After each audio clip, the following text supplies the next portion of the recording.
ಎಜುನಿಟ್ಸ್ಗೆ ಸ್ವಾಗತ. ನಾನು ಮೃತ್ಯುಂಜಯ್ ಕಬ್ಬೂರ್. BEd ಗೆ ಪ್ರವೇಶವನ್ನು ಪಡೆದ ನಂತರ BEd ನ ಮೊದಲ ಸೆಮಿಸ್ಟರ್ನಲ್ಲಿ ಮೈಕ್ರೋ ಟೀಚಿಂಗ್ ಅನ್ನುವಂತಹ ಒಂದು ನಾವು ಕೇಳದೇ ಇರುವಂತಹ ಹೊಸ ಪರಿಕಲ್ಪನೆ ಹುಟ್ಕೊಳ್ಳುತ್ತೆ. ಮೈಕ್ರೋ ಟೀಚಿಂಗ್ ಅಂದ್ರೆ ಏನು ಅಂದ್ರೆ ಕನ್ನಡದಲ್ಲಿ ನಾವು ಅದನ್ನ ಸೂಕ್ಷ್ಮ ಬೋಧನೆ ಅಥವಾ ಅನುಬೋಧನೆ ಅಂತ ಕರಿತೀವಿ. ಈ ಅನುಬೋಧನೆ ಅಥವಾ ಸೂಕ್ಷ್ಮ ಬೋಧನೆ ಅಥವಾ ಮೈಕ್ರೋ ಟೀಚಿಂಗ್ ಅಂದ್ರೆ ಏನು, ನಾವು ಹೆಂಗ್ ಮಾಡ್ಬೇಕು ಅದನ್ನ, ಇಲ್ಲಿವರೆಗೂ ಒಂದ್ಸಲನು ಸ್ಟೇಜ್ ಮೇಲೆ ಹತ್ತೇ ಇಲ್ಲ. ಮೊದಲ ಬಾರಿಗೆ ನಮಗೆ ಪಾಠ ಮಾಡ್ಲಿಕ್ಕೆ ಹೇಳ್ತಾ ಇದ್ರೆ ಅದು 6 ನಿಮಿಷದವರೆಗೂ ಕೂಡ ಯಾವ ರೀತಿಯಾಗಿ ಮಾಡೋದು ಅದನ್ನ, ಅದಕ್ಕೆ ಸ್ಟ್ರಾಟಜಿಗಳೇನು, ಪರಿಣಾಮಕಾರಿಯಾಗಿ ಹೇಗ್ ಮಾಡ್ಬೇಕು ನಾವು ಅದನ್ನ, ಅಂದ್ರೆ ಎಫೆಕ್ಟಿವ್ ಆಗಿ ಯಾವ ರೀತಿಯಾಗಿ ನಾವು ಮೈಕ್ರೋ ಟೀಚಿಂಗ್ ಅನ್ನ ಮಾಡಬಹುದು, ಅದಕ್ಕೆ ಏನಾದ್ರೂ ಟೆಕ್ನಿಕ್ಸ್ ಇದಾವ ಅಂತ ನೀವು ನನ್ನ ಕೇಳೋದಾದ್ರೆ ಖಂಡಿತ ಅಂತವ್ರಿಗಾಗಿನೇ ಈ ವಿಡಿಯೋನ ಮಾಡ್ತಿದ್ದೀನಿ. ಮೈಕ್ರೋ ಟೀಚಿಂಗ್ ಅಂದ್ರೆ ಏನು, ಯಾವ ರೀತಿಯಾಗಿ ನಾವು ಎಫೆಕ್ಟಿವ್ ಆಗಿ ಮೈಕ್ರೋ ಟೀಚಿಂಗ್ ಮಾಡಬಹುದು, ನಾನು ಫಸ್ಟ್ ಟೈಮ್ ಸ್ಟೇಜ್ ಹತ್ತುತ್ತಾ ಇದ್ದೀನಿ, ನಾನು ಯಾವ ರೀತಿ ಮಾಡಬೇಕು, ನನಗೆ ಸ್ವಲ್ಪ ಸ್ಟೇಜ್ ಫಿಯರ್ ಇದೆ, ಅದರಿಂದ ಹೊರಗೆ ಬಂದು ನಾನು ಮೈಕ್ರೋ ಟೀಚಿಂಗ್ ಅನ್ನ ಮಾಡ್ಬೇಕಲ್ಲ, ಈಗ ನಾನು ಯಾವ ರೀತಿಯಾಗಿ ಮಾಡಬೇಕು ಅನ್ನುವಂತಹ ನಿಮ್ಮ ಎಲ್ಲ ಮೂಲಭೂತ ಗೊಂದಲಗಳಿಗೆ ತೆರೆ ಎಳೆಯುವಂತಹ ಪ್ರಯತ್ನವನ್ನ ಈ ವಿಡಿಯೋ ಮೂಲಕ ಮಾಡ್ತಿದ್ದೀನಿ. ವಿಡಿಯೋ ಸ್ಟಾರ್ಟ್ ಮಾಡೋದಕ್ಕಿಂತ ಮುಂಚೆ ನೀವೇನಾದ್ರೂ ಎಜುನಿಟ್ಸ್ಗೆ ಹೊಸಬರಾಗಿದೆ ಅಥವಾ ಇನ್ನೂವರೆಗೂ ಸಬ್ಸ್ಕ್ರೈಬ್ ಮಾಡ್ಕೊಂಡಿಲ್ಲ ಅಂತಂದ್ರೆ ಸಬ್ಸ್ಕ್ರೈಬ್ ಆಗೋದನ್ನ ಮರಿಬೇಡಿ. ಎಲ್ಲ ಅಪ್ಡೇಟ್ಸ್ಗಳಿಗಾಗಿ ನೋಟಿಫಿಕೇಶನ್ ಬೆಲ್ ಒತ್ತಿ ಆಲ್ ಅಂತ ಸೆಲೆಕ್ಟ್ ಮಾಡಿ. ಬಿಕಾಸ್ ನಾನು ಯಾಕೆ ನಿಮ್ಗೆ ನೋಟಿಫಿಕೇಶನ್ ಬೆಲ್ ಒತ್ತಿರಿ ಸಬ್ಸ್ಕ್ರೈಬ್ ಮಾಡ್ರಿ ಅಂತ ಹೇಳ್ತಿರ್ತೀನಿ ಅಂತಂದ್ರೆ ನಾ ಬಹಳ ಇಂಥ ಒಂದಿಷ್ಟು ಉಪಯೋಗಕಾರಿ ಮಾಹಿತಿಗಳನ್ನ ನಿಮ್ಗೆ ಆಗಾಗ ಶೇರ್ ಮಾಡ್ತಿರ್ತೀನಿ. ಸೊ ಅವುಗಳ ಬಗ್ಗೆ ನಿಮ್ಗೆ ಅವೇರ್ ಇರ್ಬೇಕಂದ್ರೆ, ಆ ಸ್ಕಿಲ್ ಅನ್ನ, ಆ ನಾಲೆಜ್ ಅನ್ನ ನೀವು ಪಡ್ಕೋಬೇಕಂತಂದ್ರೆ ಸಬ್ಸ್ಕ್ರೈಬ್ ಆಗೋದು ಇಂಪಾರ್ಟೆಂಟ್, ಜೊತೆಗೆ ಬೆಲ್ ಐಕಾನ್ ಒತ್ತೋದು ಕೂಡ ಇಂಪಾರ್ಟೆಂಟ್. ಬಿಕಾಸ್ ನಿಮ್ಗೆ ನೋಟಿಫಿಕೇಶನ್ ಪಟ್ ಅಂತ ಬಂದ್ಬಿಡ್ತೈತಿ. ಸೊ ಇವತ್ತಿನ ನಮ್ಮ ವಿಷಯ ಅನುಬೋಧನೆ ಅಥವಾ ಸೂಕ್ಷ್ಮ ಬೋಧನೆ ಅಥವಾ ಮೈಕ್ರೋ ಟೀಚಿಂಗ್. ಮೈಕ್ರೋ ಟೀಚಿಂಗ್ ಅಂದ್ರೆ ಏನು ಅಂತಂದ್ರೆ, ನಾವೊಬ್ಬ ಶಿಕ್ಷಕರಾಗಬೇಕು ಅಂತಂದ್ರೆ ನಮ್ಮ ಶಿಕ್ಷಕ ವೃತ್ತಿಯಲ್ಲಿ ಮೂಲಭೂತವಾಗಿ ನಮಗೆ ಬೇಕಾಗಿದ್ದೆ ಟೀಚಿಂಗ್ ಸ್ಕಿಲ್ಸ್. ಆ ಟೀಚಿಂಗ್ ಸ್ಕಿಲ್ಸ್ ಅನ್ನ ನಮ್ಮಲ್ಲಿ ಬೆಳೆಸುವಂತಹ ಒಂದು ಪ್ರೈಮರಿ ಪ್ರಯತ್ನ ಅಥವಾ ಸ್ಟೆಪ್ ಈ ಮೈಕ್ರೋ ಟೀಚಿಂಗ್. BEd ಕಾಲೇಜ್ಗೆ ಪ್ರವೇಶವನ್ನು ಪಡೆದ ನಂತರ ಅಸೈನ್ಮೆಂಟ್ ಬರೆಯೋದಿದ್ದೇ ಇರ್ತದೆ ಅಥವಾ ಮತ್ತಿನ್ನೊಂದು ಬೇರೆ ಬೇರೆ ಇದ್ದೇ ಇರ್ತದೆ. ಬಟ್ ಮೈಕ್ರೋ ಟೀಚಿಂಗ್ ಅದೆಲ್ಲದಕ್ಕಿಂತ ಪರಿಣಾಮಕಾರಿ ಆದಂತದ್ದು. ಅಕಿಸನ್ ಅನ್ನುವಂತಹ ಒಬ್ಬ ಶಿಕ್ಷಣ ತಜ್ಞ ಹೇಳ್ತಾರೆ ಏನಂತಂದ್ರೆ, ಈ ಮೈಕ್ರೋ ಟೀಚಿಂಗ್ ಅನ್ನೋದು ಒಂದು ಬೋಧನಾ ತಂತ್ರ ಅಲ್ಲ, ಮೈಕ್ರೋ ಟೀಚಿಂಗ್ ಅನ್ನೋದು ಒಂದು ಟೀಚಿಂಗ್ ಟೆಕ್ನಿಕ್ ಅಲ್ಲ, ಬದಲಿಗೆ ಅದೊಂದು ಟ್ರೈನಿಂಗ್ ಟೆಕ್ನಿಕ್, ತರಬೇತಿ ತಂತ್ರ ಅಂತ ಹೇಳ್ತಾರೆ. ಯಾಕೆ ಹಿಂಗೆ ಹೇಳ್ತಾರೆ ಅಂತಂದ್ರೆ, ಈ ಟೀಚಿಂಗ್ ಅನ್ನೋದು ಒಂದು ಕೌಶಲ್ಯ ಬರಬೇಕು ಅಂತಂದ್ರೆ ತರಬೇತಿಯನ್ನ ಹೆಚ್ಚು ಕೊಡಬೇಕು.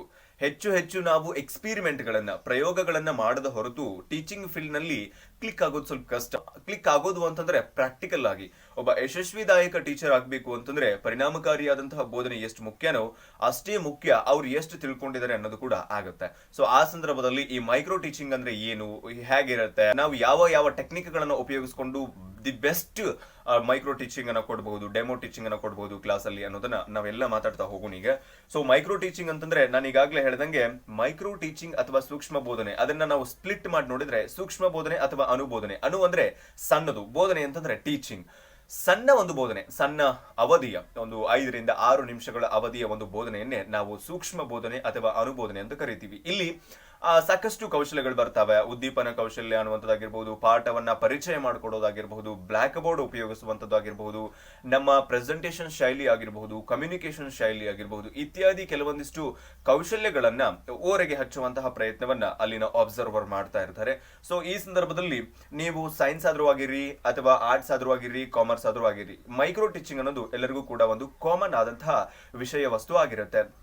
ಇಲ್ಲಿ ಬಹಳ ಪ್ರಮುಖವಾಗಿ ಇದರ ಸ್ವರೂಪ ಹೆಂಗಿರುತ್ತೆ ಅಂತಂದ್ರೆ, ನೀವು ಒಂದು ಟಾಪಿಕ್ ಅನ್ನ ಚೂಸ್ ಮಾಡ್ಕೊಂತೀರಿ, 8 ಅಥವಾ 9ನೇ ತರಗತಿದು. ಸೈನ್ಸ್ ಅವರಾಗಿದ್ರೆ ಸೈನ್ಸ್ ಪಾಠ ತಗೊಂತೀರಿ, ಆರ್ಟ್ಸ್ ಅವರಾಗಿದ್ರೆ ಆರ್ಟ್ಸ್ ಪಾಠ ತಗೊಂತೀರಿ, ಲ್ಯಾಂಗ್ವೇಜ್ ಆಗಿದ್ರೆ ಲ್ಯಾಂಗ್ವೇಜ್ ಪಾಠಗಳನ್ನು ತಗೊಂತೀರಿ, ಮ್ಯಾಥಮೆಟಿಕ್ಸ್ ಆದ್ರೂ ತಗೊಳ್ರಿ ಅಥವಾ ಮತ್ತಿನ್ನೊಂದು ಯಾವ್ದಾದ್ರು ಸಬ್ಜೆಕ್ಟ್ ಅನ್ನು ತಗೊಳ್ರಿ ಅಂತಂದ್ರೆ ನೀವು 8 ಮತ್ತು 9ನೇ ತರಗತಿ ಒಂದು ಪಾಠವನ್ನ ಚೂಸ್ ಮಾಡ್ತೀರಿ. ಫಸ್ಟ್ ಗೆ ಆ ಪಾಠದ ಬಗ್ಗೆ ಚಂದಾಗಿ ಓದ್ತೀರಿ. ಯಾವ ಪಾಠ ತಗೊಂಡಿರ್ತೀರಿ ನೀವು ಮೈಕ್ರೋ ಟೀಚಿಂಗ್ ಗೆ, ಪಾಠ ಅಂತಂದ್ರೆ ಇಡೀ ಪಾಠ ತಗೊಳ್ಳೋದಲ್ಲ, ಒಂದು ಯಾವ್ದಾದ್ರು ಪರ್ಟಿಕ್ಯುಲರ್ ಆದಂತಹ ಕಾನ್ಸೆಪ್ಟ್, ಪರಿಕಲ್ಪನೆ ಬಗ್ಗೆ ಮಾತ್ರ ಹೇಳಿಕ್ ಸಾಧ್ಯ 6 ನಿಮಿಷದಲ್ಲಿ ಅಲ್ಲ. ಸೊ ಹಂಗಾಗಿ ಒಂದು ಪರ್ಟಿಕ್ಯುಲರ್ ಕಾನ್ಸೆಪ್ಟ್ ಅನ್ನ ಅಥವಾ ಒಂದು ಟಾಪಿಕ್ ಅನ್ನ ಚೂಸ್ ಮಾಡ್ಕೊಂತೀರಿ, ಆ ಪಾಠವನ್ನ ಚೆನ್ನಾಗಿ ಓದ್ಕೊಂತೀರಿ, ಅದಕ್ಕೆ ರೆಲೆವೆಂಟ್ ಆಗಿರುವಂತಹ ಉದಾಹರಣೆಗಳನ್ನ ಕಲೆಕ್ಟ್ ಮಾಡ್ಕೊಂತೀರಿ, ಅದಕ್ಕೆ ಸಂಬಂಧಪಟ್ಟಂತಹ ನೀವು ಕೆಲವೊಂದಿಷ್ಟು ಪ್ರಶ್ನೆಗಳನ್ನ ವಿದ್ಯಾರ್ಥಿಗಳಿಗೆ ಕೇಳಿ ಪಾಠವನ್ನ ಆರಂಭಿಸ್ತೀರಿ. ಸೊ ಹಂಗೆ ಒಂದು ರೀತಿ ಇಲ್ಲಿ ನಿಮ್ಮ ಸೃಜನಶೀಲತೆ, ಕ್ರಿಯೇಟಿವಿಟಿ ಅಂತ ನಾವೇನ್ ಕರಿತೀವಿ, ಆ ಕ್ರಿಯೇಟಿವಿಟಿಗೆ ಹೆಚ್ಚಿನ ಕೆಲಸವನ್ನ ಕೊಟ್ರೆ ನೀವು ಅತ್ಯಂತ ಯಶಸ್ವಿದಾಯಕ ಮೈಕ್ರೋ ಟೀಚಿಂಗ್ ಅನ್ನ ಅಥವಾ ಡೆಮೋ ಟೀಚಿಂಗ್ ಅನ್ನ ಕೊಡಬಹುದು. ಸೊ ಅದಕ್ಕೆ ಕೆಲವೊಂದಿಷ್ಟು ಪ್ರಮುಖವಾದಂತಹ ಈ ಒಂದು ಪರಿಣಾಮಕಾರಿಯಾಗಿ ನಾವು ಯಾವ ರೀತಿ ಅನುಬೋಧನೆಯನ್ನ ಮಾಡಬಹುದು ಅನ್ನೋದಕ್ಕೆ ನನ್ನ ಕೆಲವೊಂದಿಷ್ಟು ತಂತ್ರಗಳನ್ನು ನಿಮ್ಗೆ ಹೇಳ್ತೀನಿ. ನಾನು ಕೂಡ ಬಿ ಎಡ್ ಫಸ್ಟ್ ಇಯರ್ ಓದ್ತೀನಿ. ಇನ್ಫ್ಯಾಕ್ಟ್ ನಮ್ಗೆ ಇನ್ನೂ ಕಾಲೇಜಲ್ಲಿ ಈ ಒಂದು ಮೈಕ್ರೋ ಟೀಚಿಂಗ್ ಬಗ್ಗೆ ಹೇಳಿಲ್ಲ. ನನ್ನ ಮೈಕ್ರೋ ಟೀಚಿಂಗ್ ಬಗ್ಗೆ ಹೇಳಿದ ಮೇಲೆ ನಾನು ಸೈನ್ಸ್ದು, ಮ್ಯಾಥಮೆಟಿಕ್ಸ್ದು, ಆರ್ಟ್ಸ್ದು, ಇಂಗ್ಲಿಷ್ದು, ಕನ್ನಡದು ಪ್ರತಿಯೊಂದು ಡೆಮೋ ವಿಡಿಯೋನು ಕೂಡ ನಿಮ್ ಜೊತೆ ಶೇರ್ ಮಾಡ್ತೀನಿ. ಖಂಡಿತ ಆದಷ್ಟು ಬೇಗ ನಿಮ್ ಜೊತೆಗೆ ಶೇರ್ ಮಾಡ್ತೀನಿ. ಸೊ ಅದಕ್ಕಿಂತ ಪೂರ್ವದೊಳಗೆ ಈ ಪರಿಣಾಮಕಾರಿಯಾದಂತಹ ಒಂದು ಸೂಕ್ಷ್ಮ ಬೋಧನೆಗೆ ಕೆಲವೊಂದಿಷ್ಟು ತಂತ್ರಗಳನ್ನು ಉಪಯೋಗಿಸಿಕೊಳ್ಳೋದ್ರ ಮೂಲಕ ದಿ ಬೆಸ್ಟ್ ಮೈಕ್ರೋ ಟೀಚಿಂಗ್ ಅನ್ನ ಮಾಡಬಹುದು. ಕ್ಲಾಸ್ ನಲ್ಲಿ ಒಂದು ರೀತಿ ಹೊಸವಾದಂತಹ ಅಟ್ಮಾಸ್ಫಿಯರ್ ಅನ್ನ ನೀವೇ ಕ್ರಿಯೇಟ್ ಮಾಡ್ಕೊಳ್ಬಹುದು ಈ ಕೆಲವೊಂದಿಷ್ಟು ತಂತ್ರಗಳನ್ನು ಅಳವಡಿಸ್ಕೊಂಡ್ರಿ ಅಂತಂದ್ರೆ. ಬಿಕಾಸ್ ಈ ಟೀಚರ್ ಆಗ್ಬೇಕು ಅಂತಂದ್ರೆ ನಮಗೆ ಮೂಲಭೂತವಾಗಿ ನಾವು ಚೆನ್ನಾಗಿ ಮಾತಾಡಬೇಕು, ಸ್ಟೇಜ್ ಫಿಯರ್ ಅನ್ನ ಬಿಡಬೇಕು. ಸೊ ನಾವು ವೇದಿಕೆ ಮೇಲೆ ಹೋಗಬೇಕು, ಎಲ್ಲರ ಎದುರಿಗಿನೂ ಕೂಡ ಹಿಂಗ ಮೇಲೆ ನೋಡ್ಕೋತ ನಿಲ್ಲುದಲ್ಲ, ಹಿಂಗೆಲ್ಲ. ಸೊ ಕೆಲವೊಂದಿಷ್ಟು ಟೆಕ್ನಿಕ್ಸ್ ಇರ್ತಾವ, ಅವುಗಳನ್ನ ನಾನು ನಿಮ್ಗೆ ಹೇಳ್ತೀನಿ.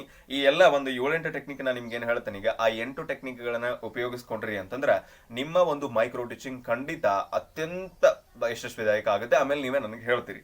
ಮೊದಲನೇದು ಆತ್ಮವಿಶ್ವಾಸ. ನಮ್ಮಲ್ಲಿ ಸೆಲ್ಫ್ ಕಾನ್ಫಿಡೆನ್ಸ್ ಇರಬೇಕು. ಸೆಲ್ಫ್ ಕಾನ್ಫಿಡೆನ್ಸ್ ಇಲ್ಲ ಅಂತಂದ್ರೆ ನಮಗೆ ಸ್ಟೇಜ್ ಮೇಲೆ ಹೋಗಕ್ ಆಗಂಗಿಲ್ಲ, ಮಾತಾಡಕ್ ಆಗಂಗಿಲ್ಲ, ಪಾಠ ಪರಿಚಯ ಮಾಡ್ಕೊಡಕ್ ಆಗಂಗಿಲ್ಲ, ಹುಡುಗರನ್ನ ಪ್ರಶ್ನೆ ಕೇಳಕ್ ಆಗಂಗಿಲ್ಲ, ಬ್ಲಾಕ್ ಬೋರ್ಡ್ ಯೂಸ್ ಮಾಡಕ್ ಆಗಂಗಿಲ್ಲ, ಪ್ರತಿಯೊಂದಕ್ಕೂ ಹೆದರ್ಬೇಕಾಗುತ್ತೆ. ಸೊ ಈ ಹೆದರಿಕೆ ಹೋಗ್ಬೇಕು ಅಂತಂದ್ರೆ ಆತ್ಮವಿಶ್ವಾಸ ವೃದ್ಧಿ ಆಗ್ಬೇಕು.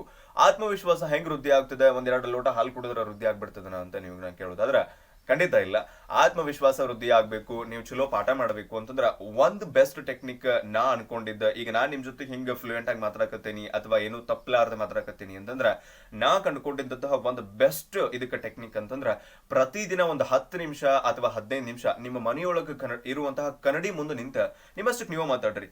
ಆತ್ಮವಿಶ್ವಾಸ ಡೆವಲಪ್ ಆಗ್ಲಿಲ್ಲ ಅಂತಂದ್ರ ನನಗ್ ಬಂದ್ ಹೇಳ್ರಿ. ನೀವು ಖಂಡಿತ ನೀವು ನಿಮ್ಮ ಮನೆಯೊಳಗಿರುವಂತಹ ಮಿರರ್ ಮುಂದಾದ್ರೂ ಮಾತಾಡ್ರಿ, ಅಥವಾ ನಿಮ್ಮ ಸೆಲ್ಫಿ ಕ್ಯಾಮ್ರಾ ಆನ್ ಮಾಡ್ಕೊಂಡು ಅದ್ರ ಮುಂದಾದ್ರೂ ಮಾತಾಡ್ರಿ. ಈಗ ನಾ ಮಾತಾಡಕತ್ತೀನಲ್ಲ, ಸೊ ಈ ರೀತಿಯಾಗಿ ವಿಡಿಯೋದಾಗರ ಮಾತಾಡ್ರಿ. ಹಿಂಗ ಮಾತಾಡೋದ್ರಿಂದ ನಿಮಗ ವೊಕ್ಯಾಬ್ಯುಲರಿ ಇಂಪ್ರೂವ್ ಆಗ್ತದೆ, ಪ್ಲಸ್ ನಿಮ್ಮಲ್ಲಿ ಕಾನ್ಫಿಡೆನ್ಸ್ ಲೆವೆಲ್ ಜಾಸ್ತಿ ಆಗ್ತದೆ. ಸೊ ಹಂಗಾಗಿ ಮೈಕ್ರೋ ಟೀಚಿಂಗ್ ಮಾಡಬೇಕು ಅಂತಂದ್ರೆ ನಿಮ್ಮ ಸೆಲ್ಫ್ ಕಾನ್ಫಿಡೆನ್ಸ್ ಲೆವೆಲ್ ಖಂಡಿತ ಹೈಲಿ ಆಗಿರ್ಲೇಬೇಕು. ಅದು ಹೈಲಿ ಇತ್ತು ಅಂತಂದ್ರೆ, ಅಂದ್ರೆ ನಿಮ್ಮ ಸೆಲ್ಫ್ ಕಾನ್ಫಿಡೆನ್ಸ್ ಲೆವೆಲ್ ಜಾಸ್ತಿ ಇತ್ತು ಅಂತಂದ್ರೆ ನೀವು ಯಶಸ್ವಿಯಾಗಿ ಸ್ಟೇಜ್ ಮೇಲೆ ಹೋಗಕ್ಕೆ ಹೆದರಂಗಿಲ್ಲ. First of all stage fear ಹೋಗ್ತದೆ. ಮತ್ತೆ ನಮ್ಮ ಕೋ ಇಂಟರ್ನ್ಸ್ ಅಥವಾ ಕೋ ಟೀಚರ್ಸ್ ಏನಿರ್ತಾರ ಅವ್ರನ್ನ ನೋಡಿದ್ರೆ ಭಯ ಆಗಂಗಿಲ್ಲ, ಪಾಠವನ್ನ ಈಸಿಯಾಗಿ ಮಾಡ್ತೀರಿ, ಆಮೇಲೆ ನಿಮ್ಮ ವೊಕ್ಯಾಬ್ಯುಲರಿ ತಾನೇ ಬರ್ತದೆ. ಸೊ ಹಂಗ ಸೆಲ್ಫ್ ಕಾನ್ಫಿಡೆನ್ಸ್ ಬೆಳೆಸ್ಕೊಂಡ್ರಿ ಅಂತಂದ್ರೆ ಅದು ಎಲ್ಲದಕ್ಕೂ ಒಂದು ಮಾಸ್ಟರ್ ಸ್ಕಿಲ್ ಅಂತ ನಾವು ಅದನ್ನ ಕರಿತೀವಿ. ಈಗ ಎರಡನೇದು ವಿಷಯದ ಸಂಗ್ರಹ ತುಂಬಾ ಚಲೋ ಇರಬೇಕು. ಈಗ ಉದಾಹರಣೆಗೆ ನೀವು ಒಂದು 8ನೇ ತರಗತಿ ಅಥವಾ 9ನೇ ತರಗತಿಯ ಯಾವ್ದಾದ್ರು ಒಂದು ಪಾಠವನ್ನ ತಗೊಂಡ್ರಿ ಅಂತ ಇಟ್ಕೊಳ್ರಿ. ಈಗ ದ್ರವ್ಯದ ಸ್ಥಿತಿಗಳು, ಘನ, ದ್ರವ, ಅನಿಲ ಅನ್ನುವಂತಹ 3 ಸ್ಥಿತಿಗಳು ಬರ್ತಾವ.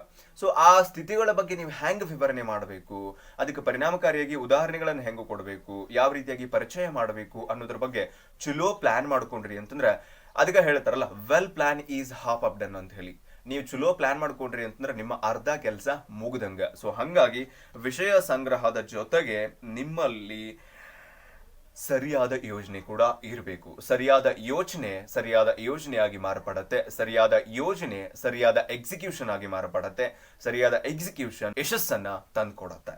ಸೊ ಹಂಗಾಗಿ ನಿಮ್ಮಲ್ಲಿ ವಿಷಯದ ಸಂಗ್ರಹ ಇರಲಿ. ಅಂದ್ರೆ ಯಾವುದೋ ಒಂದು ಪಾಠ ಇರಲಿ, ಆ ಪಾಠನ ಹೆಂಗೆ ನಾನು ಪರಿಚಯ ಮಾಡ್ಕೊಡ್ಲಿ, ಅವ್ರಿಗೆ ಯಾವ ಪ್ರಶ್ನೆಯನ್ನ ಕೇಳಲಿ ರೆಲೆವೆಂಟ್ ಇರುವಂತದ್ದು, ಅಥವಾ ನಾನು ಹೆಂಗೆ ಹೋಗಿ ಅವರಿಗೆ ಸ್ಟಾರ್ಟ್ ಮಾಡ್ಲಿ, ನಂಗೆ ಸ್ವಲ್ಪ ಸ್ಟಾರ್ಟಿಂಗ್ ಟ್ರಬಲ್ ಅದ, ಮಾತೇ ಹೊಳ್ಳೋದಿಲ್ಲ, ಮಾತೇ ಬರುವುದಿಲ್ಲ ಅಂತ ಅನ್ಕೊಳ್ಳೋರು ವಿಷಯ ಸಂಗ್ರಹಣೆ ಇತ್ತು ನಿಮ್ಮ ಹತ್ರ, ಕಾನ್ಫಿಡೆನ್ಸ್ ಇತ್ತಂದ್ರ ಖಂಡಿತ ನೀವು ಮೈಕ್ರೋ ಟೀಚಿಂಗ್ ಆಗ್ಲಿ ಅಥವಾ ಅದು ಲೈವ್ ಟೀಚಿಂಗ್ ಆಗ್ಲಿ ಅಥವಾ ಸ್ಕೂಲ್ ಟೀಚಿಂಗ್ ಆಗ್ಲಿ ಯಾವುದೇ ಟೀಚಿಂಗ್ ಆಗ್ಲಿ ಯಶಸ್ವಿ ಆಗ್ತೀರಿ.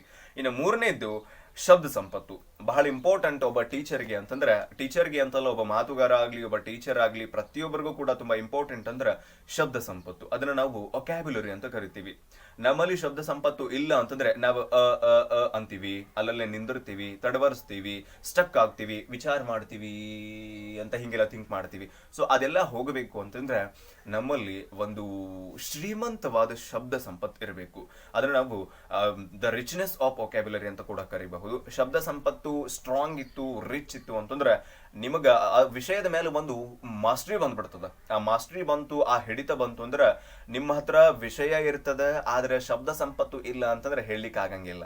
ನಿಮ್ಮ ಹತ್ರ ವಿಷಯ ಇದ್ದು ಶಬ್ದ ಸಂಪತ್ತು ಇದ್ದು ಆತ್ಮವಿಶ್ವಾಸ ಇಲ್ಲ ಅಂದ್ರೆ ಕೂಡ ನೀವು ಮೈಕ್ರೋ ಟೀಚಿಂಗ್ ನಲ್ಲಿ ಯಶಸ್ವಿ ಆಗಕ್ಕಾಗಂಗಿಲ್ಲ. ಹಂಗಾಗಿ ಮೈಕ್ರೋ ಟೀಚಿಂಗ್ ಗೆ ತುಂಬಾ ಮುಖ್ಯ ಆತ್ಮವಿಶ್ವಾಸ, ಶಬ್ದ ಸಂಪತ್ತು, ಯೋಜನೆ, ವಿಷಯ ಸಂಗ್ರಹದ ಜೊತೆಗೆ ನೀವು ಸದಾ ಉತ್ಸಾಹ ಮತ್ತು ಲವಲವಿಕೆಯಿಂದ ಇರಬೇಕು.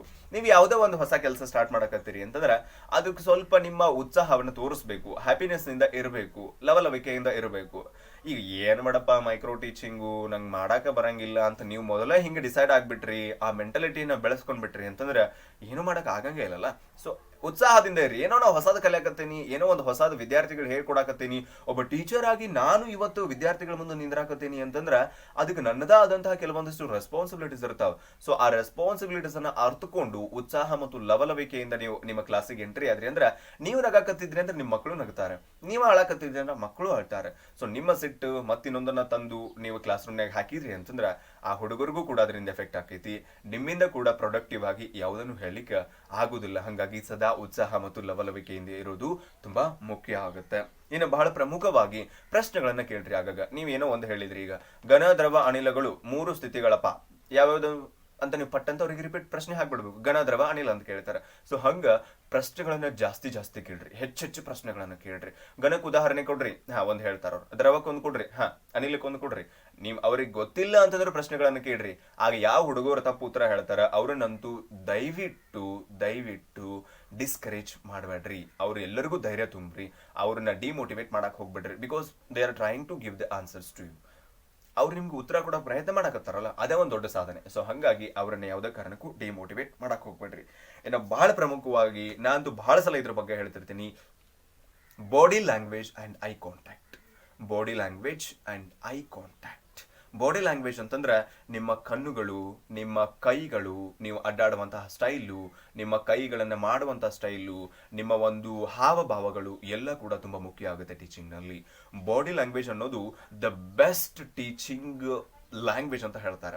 ಬಾಡಿ ಲ್ಯಾಂಗ್ವೇಜ್ನಾಗ ನೀವು ಮಾತಿನಲ್ಲಿ ಹೇಳದಿರೋದನ್ನ ಬಾಡಿ ಲ್ಯಾಂಗ್ವೇಜ್ನಿಂದ ಹೇಳ್ಬಹುದು. ನೀವು ಬಹಳ ಸಲ ಕೇಳಿರ್ತೀರಿ, ಕೆಲವೊಬ್ಬರೆಲ್ಲ ಬಹಳ ಪರಿಣಾಮಕಾರಿಯಾಗಿ ಬಾಡಿ ಲ್ಯಾಂಗ್ವೇಜ್ ನ ಹೇಳ್ತಿರ್ತಾರೆ. ಎಷ್ಟು ಕ್ವಿಕ್ ಇರ್ತಾರ, ಎಷ್ಟು ಚಂದ ಅವ್ರ ಕೈಗಳು, ಅವ್ರ ಮುಖ, ಕಣ್ಣುಗಳು ವರ್ಕ್ ಮಾಡ್ತಿರ್ತಾವ ಅಂತಂದ್ರೆ ಅವ್ರು ನೋಡ್ತಾ ಇದ್ರೆ ಏನೋ ಖುಷಿ ಅಂತ ಅನಿಸ್ತೈತಿ. ಸೊ ಹಂಗಾಗಿ ಬಾಡಿ ಲ್ಯಾಂಗ್ವೇಜ್ ಬಹಳ ಮುಖ್ಯ. ನಿಮ್ಮ ಹಾವಭಾವ ಆಗಿರ್ಬಹುದು, ನೀವು ಕೈಗಳನ್ನ ಬಳಸುವಂತಹ ವಿಧಾನ ಆಗಿರಬಹುದು, ಸೊ ನಿಮ್ಮ ಕಣ್ಣುಗಳಾಗಿರಬಹುದು, ನೀವು ಅವ್ರ ಜೊತೆಗೆ ಕೊಡುವಂತಹ ಎಕ್ಸ್ಪ್ರೆಷನ್ಸ್ ಗಳಾಗಿರ್ಬಹುದು ತುಂಬಾ ಮುಖ್ಯ. ಅದ್ರ ಜೊತೆಗೆ ಐ ಕಾಂಟ್ಯಾಕ್ಟ್. ನಾವು ಬಹಳ ಸಲ ಭಾಷಣ ಮಾಡುವಂತ ಟೈಮ್ನಾಗ ನಾನು ಇಂದು ಜನವರಿ 26 ಬಗ್ಗೆ ಒಂದೆರಡು ಮಾತುಗಳನ್ನು ಹೇಳಲು ಇಷ್ಟಪಡುತ್ತೇನೆ ಅಂತ ಹಿಂಗ ಮ್ಯಾಲ ಗಾಡಿ ನೋಡ್ತಿದ್ವಿ, ಇಲ್ಲ ಮ್ಯಾಲ ಕಿಟಕಿ ನೋಡ್ತಿದ್ವಿ, ಇಲ್ಲ ಅಂದ್ರೆ ಮ್ಯಾಲ ಹಂಚ್ ನೋಡ್ತಿದ್ವಿ.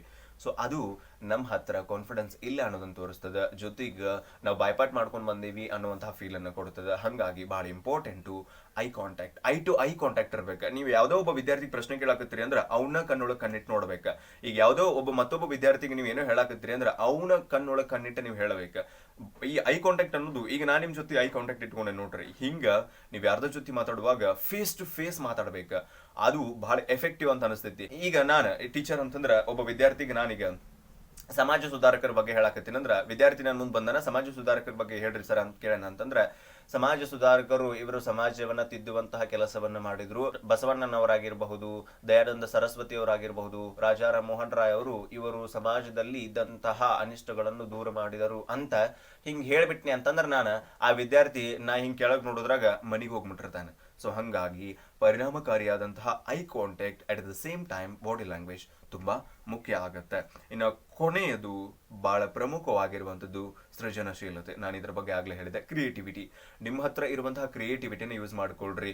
ಒಂದಿಷ್ಟು ಫೋಟೋಗಳನ್ನ ತಂದು ತೋರಿಸ್ರಿ, ಅಥವಾ ಚಾರ್ಟ್ ಗಳನ್ನ ಮಾಡ್ಕೊಳ್ರಿ. ನೀವೇ ಸ್ವಂತದಾದಂಥದ್ದು ಡೈಗ್ರಾಮ್ಸ್ ಅನ್ನ ಬಿಡಿಸ್ರಿ, ಡ್ರಾಯಿಂಗ್ ಅನ್ನ ಮಾಡ್ಕೊಳ್ರಿ. ರೆಲೆವೆಂಟ್ ಆಗಿರುವಂತಹ ಪ್ರಾಕ್ಟಿಕಲ್ ಆಗಿ ಏನಾದ್ರು, ಈಗ ಸೈನ್ಸ್ ತಾಯಿ ಬೇರು ಮತ್ತು ತಂತು ಬೇರು ಬಗ್ಗೆ ಪಾಠ ಮಾಡಕತ್ತೀರಿಪ್ಪ ನೀವು ಅಂತಂದ್ರೆ ಗಿಡ ತಗೊಂಬರ್ರಿ, ಅದರ ತಾಯಿ ಬೇರು ಅಂದ್ರೆ ಹೆಂಗಿರ್ತೈತಿ ತೋರಿಸ್ರಿ, ತಂತು ಬೇರು ಅಂದ್ರೆ ಹೆಂಗಿರ್ತೈತಿ ತೋರಿಸ್ರಿ, ಅದು ಯಾಕೆ ಹಂಗದ ಅನ್ನೋದನ್ನ ಅವ್ರಿಗೆ ತಿಳಿಸ್ಕೊಡ್ರಿ. ಪ್ರಾಕ್ಟಿಕಲ್ ನಾಲೆಜ್ ಅನ್ನ ಕೊಡಕ್ಕೆ ನಿಮ್ಮ ಸೃಜನಶೀಲತೆಯನ್ನು ಉಪಯೋಗಿಸ್ಕೊಳ್ರಿ.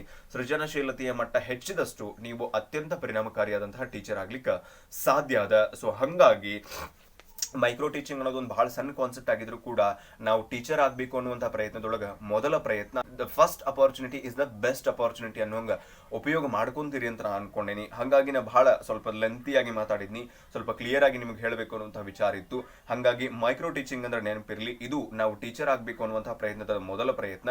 ಆಮೇಲೆ ನಮ್ಮಲ್ಲಿರುವಂತಹ ನಮ್ಮಲ್ಲಿ ಟೀಚಿಂಗ್ ಸ್ಕಿಲ್ಸ್ ಅನ್ನ ಹುಟ್ಟಿಸೋದಾಗಿರ್ಬಹುದು, ಅಲ್ಲಿ ನಮ್ಮ ಪ್ರೆಸೆಂಟೇಷನ್ ಸ್ಕಿಲ್ಸ್ ಆಗಿರ್ಬೋದು, ಕಮ್ಯುನಿಕೇಶನ್ ಸ್ಕಿಲ್ಸ್ ಆಗಿರ್ಬೋದು, ಬ್ಲಾಕ್ ಬೋರ್ಡ್ ಟೀಚಿಂಗ್ ಸ್ಕಿಲ್ಸ್ ಆಗಿರ್ಬಹುದು, ಐ ಟು ಐ ಕಾಂಟ್ಯಾಕ್ಟ್ ಆಗಿರ್ಬೋದು, ಬಾಡಿ ಲ್ಯಾಂಗ್ವೇಜ್ ಆಗಿರ್ಬೋದು, ಸೆಲ್ಫ್ ಕಾನ್ಫಿಡೆನ್ಸ್ ಆಗಿರ್ಬಹುದು, ಇತ್ಯಾದಿ ಎಲ್ಲಾ ಸ್ಕಿಲ್ಗಳು ಇಂಡೈರೆಕ್ಟ್ ಆಗಿ ಗ್ರೋತ್ ಆಗೋದು ಎಲ್ಲಿ ಅಂತಂದ್ರೆ ಈ ಒಂದು ಮೈಕ್ರೋ ಟೀಚಿಂಗ್ ನಲ್ಲಿ ಆಗಿರೋದ್ರಿಂದ ಮೈಕ್ರೋ ಟೀಚಿಂಗ್ ನ ಯಶಸ್ವಿಯಾಗಿ ಮಾಡಿ ನಾನು ಆದಷ್ಟು ಬೇಗ ನಿಮಗೆ ಸೈನ್ಸು, ಮ್ಯಾಥಮೆಟಿಕ್ಸು, ಆರ್ಟ್ಸು ಅಂದ್ರೆ ಸೋಷಿಯಲ್ ಸೈನ್ಸು, ಇಂಗ್ಲಿಷು, ಕನ್ನಡ ಮತ್ತೆ ಕಾಮರ್ಸ್ ಇತ್ಯಾದಿ ಏನು ಮೈಕ್ರೋ ಟೀಚಿಂಗ್ಗಳು ಬರ್ತಾವೆ, ಆ ಎಲ್ಲ ಮೈಕ್ರೋ ಟೀಚಿಂಗ್ಗಳನ್ನ ನಿಮಗೆ ಆದಷ್ಟು ಬೇಗ ಒಂದೊಂದೇ ಡೆಮೋ ವಿಡಿಯೋನ ಖಂಡಿತ ತಲುಪಿಸುವಂತ ಪ್ರಯತ್ನ ಮಾಡ್ತೀನಿ. ಆ ವಿಡಿಯೋ ನೋಡಿಕೊಂಡು ನೀವು ಈಸಿಯಾಗಿ ನಿಮ್ಮ ಕ್ರಿಯೇಟಿವ್ ನ ಯೂಸ್ ಮಾಡ್ಕೊಂಡು ಇನ್ನಷ್ಟು ಪರಿಣಾಮಕಾರಿಯಾಗಿ ನಿಮ್ಮ ಸ್ಕೂಲ್ಗಳಲ್ಲಿ ಅಥವಾ ನಿಮ್ಮ B.Ed ಕಾಲೇಜ್ಗಳಲ್ಲಿ ಒಂದು ಟೀಚಿಂಗ್ ಅನ್ನ ಯಶಸ್ವಿಯಾಗಿ ಮಾಡಬಹುದು ಅಂತ ಹೇಳ್ತಾ, ಸೊ ಈ ಮಾಹಿತಿ ನಿಮಗೆ ಉಪಯುಕ್ತಕಾರಿ ಆಗಿದೆ ಅಂತ ನಾನು ಭಾವಿಸಿದ್ದೀನಿ. ಉಪಯುಕ್ತ ಅನ್ಸಿದ್ರೆ ಯೂಸ್ಫುಲ್ ಅಂತ ಒಂದು ಕಾಮೆಂಟ್ ಅನ್ನ ಹಾಕಿ. ಹಾಗೆ ಮುಂದಿನ ವಿಡಿಯೋದಲ್ಲಿ ಮತ್ತೊಂದು ಪ್ರಮುಖ ಮಾಹಿತಿಯೊಂದಿಗೆ ನಿಮ್ಮನ್ನ ಭೇಟಿ ಮಾಡುವಂತಹ ಪ್ರಯತ್ನವನ್ನು ಮಾಡ್ತೀನಿ. Thank you. Have a good time.